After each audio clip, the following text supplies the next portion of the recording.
तर बघा 2025 चे पद्म पुरस्कार एकूण 139 पुरस्कार प्रदान करण्यात आलेले आहेत। यामध्ये पद्मविभूषण आहेत 7, पद्मभूषण आहेत 19, पद्मश्री आहेत 113।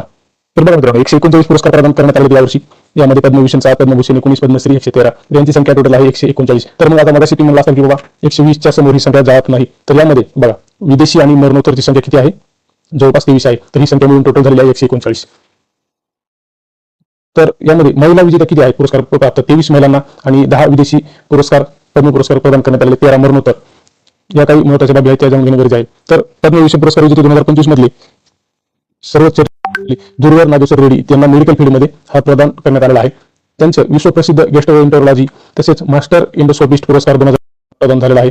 तसेच पद्मभूषण त्यांना 2016 साली देण्यात आलेला आहे आणि पद्मश्री देखील 2002 ला त्यांना प्रदान करण्यात आले। तर हे होते पद्मभूषण पुरस्कार विजेते 2025 चे दुर्वर नागेश्वर रेड्डी, त्यांना मेडिकल फील्डमध्ये देण्यात आलेला आहे। तर दुसरे न्यायमूर्ती रिटायर्ड जस्टिस जगदीश सिंह खेर हे चंदीगडचे न्यायाधीश होते, त्यांना पब्लिक अफेअर्स या फील्डमध्ये हा पुरस्कार देण्यात आलेला आहे। ते 44वे मुख्य न्यायाधीश होते आणि अयोध्या विवाद तसे 377 357 या महत्त्वाच्या ज्या काही कलम आहेत या घटनांसाठी त्यांचं नाव चर्चेत राहिलेलं आहे आणि भारताचे पहिले शीख मुख्य न्यायाधीश म्हणून देखील ते नाव दिले आहे।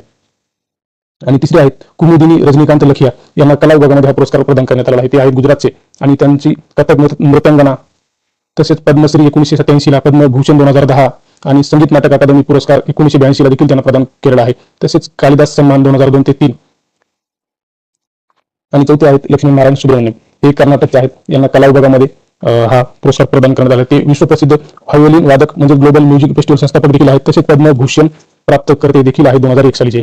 तसेच पाचवी व्यक्ती आहे MT वासुदेव नायर केरळ, यांना मरणोत्तर हा पुरस्कार प्रदान करण्यात आलेला आहे। त्यांना लिटरेचर अँड एज्युकेशन मल्याळम लेखक ज्ञानपीठ अवॉर्ड 1995, साहित्य अकादमी अवॉर्ड 1970 असे विविध पुरस्कार त्यांनी मिळवलेले आहेत आणि यांना मरणोत्तर MT वासुदेव नायर जे केरळ आहेत त्यांना हा पद्मविभूषण पुरस्कार देण्यात आलेला आहे। तसेच ओसामू सुझुकी हे जपानचे आहेत, हे विदेशी आहेत मित्रांनो, यांना व्यापार उद्योगामध्ये कामगिरी बजावल्याबद्दल हा पुरस्कार देण्यात आलेला आहे। सुझुकी मोटार कॉर्पोरेशन तसेच भारतामध्ये ऑटोमोबाईल्सला चालना देणारे ते महत्त्वाची व्यक्ती ठरतात। तसेच 7वी व्यक्ती आहे शारदा सिन्हा बिहार, यांना कला विभागामध्ये हा पुरस्कार देण्यात आलेला आहे। लोकगायिका मैथिली भोजपुरी बिहारची कोयल म्हणून देखील त्यांची ओळख आहे। तसेच त्यांना पद्मभूषण 2018 चा प्राप्त झालेला आहे आणि पद्मश्री 1991 साली त्यांनी मिळवलेला आहे। मित्रांनो हे आहेत विविध पद्मविभूषण विजेते 2025 चे। तर मित्रांनो नक्कीच हा व्हिडिओ लेक्चर आपल्याला आवडला असेल तर लाईक करा, शेअर करा आणि सबस्क्राईब करा। धन्यवाद।